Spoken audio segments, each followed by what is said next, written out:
dengan nilai kenaikan sebesar 6,5%, sehingga UMP DKI Jakarta tahun 2025 sebesar Rp5.396.761. Pertama, hadir di sini menyampaikan prihatinnya mendalam atas musibah kebakaran yang terjadi di Jalan Kemayoran Gempol, RT 3. Ini ada beberapa RT ya, ada RT 003, 004, 005, 006, 007, 008, dan 009 RW 05. Di Kelurahan Kebon Kosong, Kecamatan Kemayoran, Jakarta Pusat, di mana musibah kebakaran terjadi kemarin hari Selasa siang dan sudah langsung bisa kita padamkan kemarin.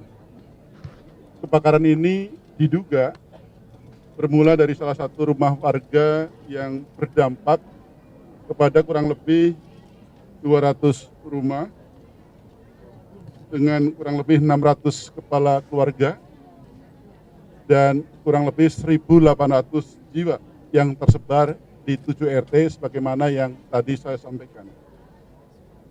Kami dari pemerintah Provinsi DKI Jakarta beserta segenap perangkatnya berusaha bergerak secepat mungkin untuk memastikan penanganan dan juga memberikan pelayanan yang terbaik kepada para korban.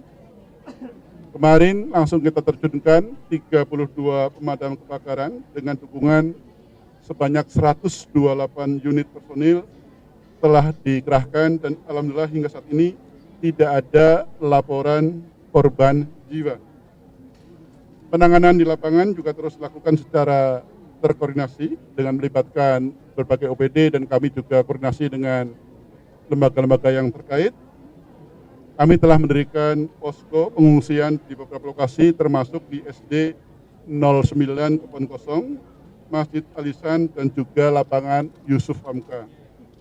Posko kesehatan juga telah didirikan dengan dukungan tim dan juga AGD, Puskesmas dan juga hadir PMI juga. Berbagai bantuan terus diupayakan dengan melibatkan perangkat dan daerah dan juga berbagai pihak, mulai dari makanan siap saji, perlengkapan dasar, serta fasilitas pendukung seperti toilet portable dan juga tenda peleton. Dinas Sosial bersama seluruh dinas terkait, PMI juga telah memastikan kebutuhan sarapan pagi, makan siang, dan juga makan malam terpenuhi bagi seluruh pengungsi. Dan selain itu tentu saja penerangan di area pengungsi juga telah didukung dengan lampu sorot dan keset. Kami akan memastikan kebutuhan pendidikan anak-anak juga yang terdampak, termasuk seragam dan alat sekolah. Jadi pagi ini kami sudah mendapatkan data berapa anak SD, SMP, SMA. Nanti kami juga akan distribusikan seragamnya, kemudian juga distribusikan alat kebersihan, serta bantuan lain yang terkait, disesuaikan dengan kebutuhan para pengungsi. Kedepannya kami bersama-sama dengan pihak kecamatan dan kelurahan akan terus melakukan pendataan untuk memastikan kualitas jumlah korban terdampak agar bantuan dapat tersalurkan dengan tepat. Dan kami juga menyadari pastinya juga mungkin banyak dokumen-dokumen kependudukan yang hilang atau yang terbakar. Kita juga hadirkan Dinas Kependudukan untuk melayani pelayanan kependudukan, baik itu penggantian KTPL, kemudian kartu keluarga, kartu identitas anak, akte, dan berbagai catatan sipil lainnya. Sungguh kami berkomitmen untuk terus berkoordinasi dengan semua pihak terkait guna memastikan keselamatan dan pastinya penanganan yang terbaik pada seluruh korban. Mari kita sama-sama mendoakan dan mendukung saudara-saudara kita yang terdampak agar dapat segera pulih. Sebagai contoh ya, yang sudah kami tangani misalnya, BPBD ini sudah menerjunkan untuk air mineral, selimut, kit wear 500, paket sandang 450, matras, family kit, dan makanan saji. Kemudian Dinas Sosial ada makan siap saji, pagi, siang, malam, kemudian juga beras, instan, minyak goreng, kecap, ikan kaleng, air mineral, family kit, dan juga matras. Kemudian Basnas Basis juga.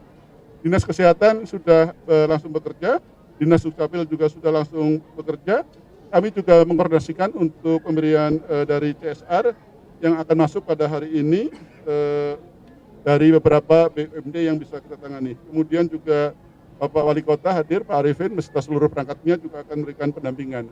Termasuk juga kita akan memberikan semacam rumah healing yang akan dilakukan oleh BPBD, Dinas Sosial, Dinas Kesehatan, atau mungkin dari Dinas PPAPP. Itu seperti itu.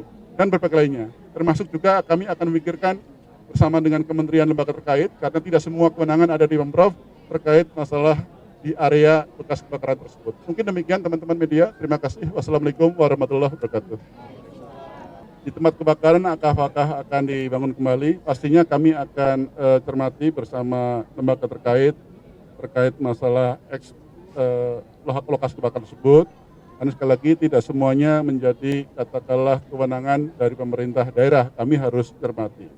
Kemudian bagaimana treatmentnya? Ada yang memang itu mereka menghuni dengan rumah sendiri, ada yang rumah kontrakan. Saya tadi belum mengambil keputusan, tapi saya mencoba mendiskusikan.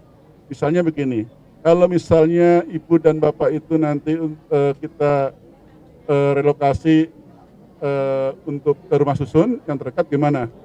Sebagian ada yang menjawab langsung setuju, sebagian masih diam, tapi itu kan masih dalam artian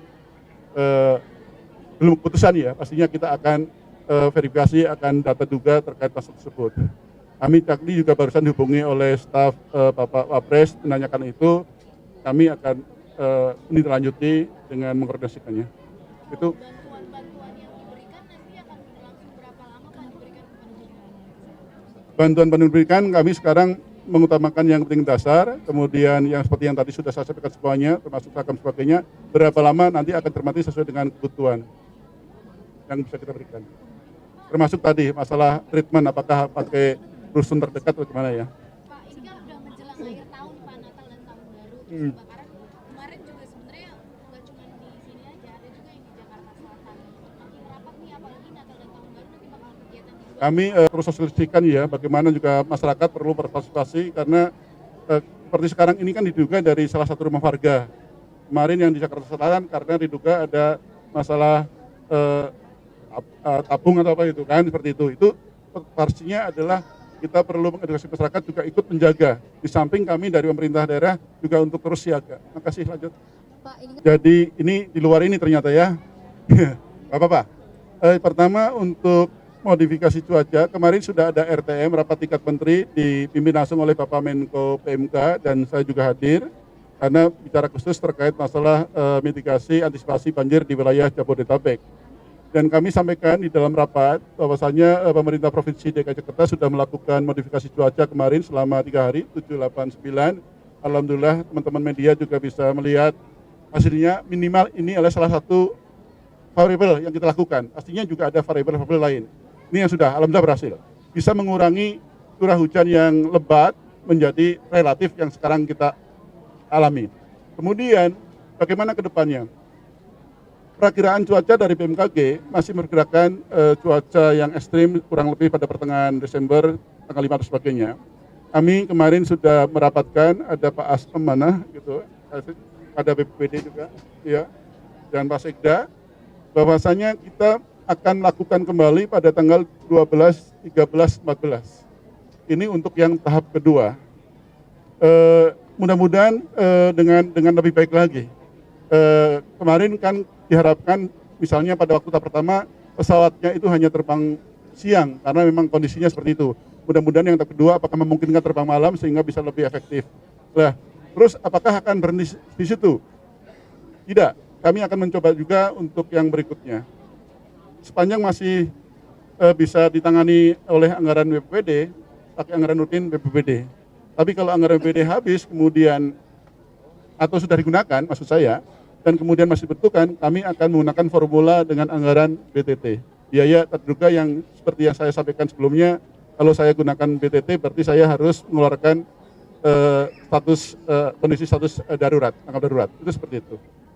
Tapi kita lakukan yang terbaik, termasuk bagaimana tahun 2005 pada waktu kita pembahasan era BPD juga sudah kita antisipasi masuk di dalam anggaran yang ada di BPD. Terima kasih. Kemarin kami sudah pada tanggal 9-10 sudah dilakukan rapat dengan berbagai pihak terkait UMP DKI 2025 dan kemarin sudah saya tanda tangan keputusan gubernurnya Dan saya pikir pagi ini teman-teman sudah mendapatkan press release terkait penetapan UMP di wilayah DKI Jakarta. Kurang lebih, sebentar ya, saya bacakan. Iya, Pak. Kalau angkanya salah nanti saya dimarahin nanti. Bentar. Oke.